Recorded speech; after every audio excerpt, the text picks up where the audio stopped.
আপনার আইডিতে বিদেশি কোনো নাম্বার থেকে বা বিদেশি কোনো নামের আইডি থেকে যদি কোনো ফ্রেন্ড রিকোয়েস্ট আসে সেটা অ্যাকসেপ্ট করার আগে একটু বিবেচনা করে দেখুন।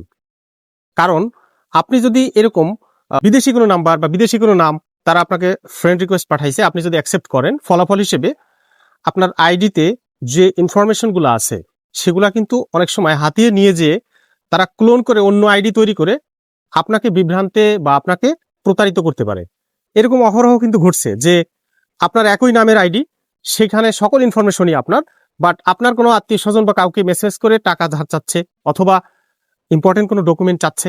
সো এই বিষয়গুলো সবার মাথায় রাখা উচিত যে বিদেশি নাম্বার বা অপ্রয়োজনীয় অপরিচিত নাম্বার, অপরিচিত কোনো নামের কেউ এরকম আপনাকে ফ্রেন্ড রিকোয়েস্ট পাঠাচ্ছে আর আপনি না জেনেই অ্যাকসেপ্ট করছেন, পরবর্তীতে প্রতারিত হবার সম্ভাবনা অথবা হ্যাক হওয়ার সম্ভাবনা অথবা স্ক্যামিং এর শিকার হওয়ার পসিবিলিটি অনেক বেশি হয়ে যায়। সো এই বিষয়গুলো আমাদের সকলের মাথায় রাখা উচিত।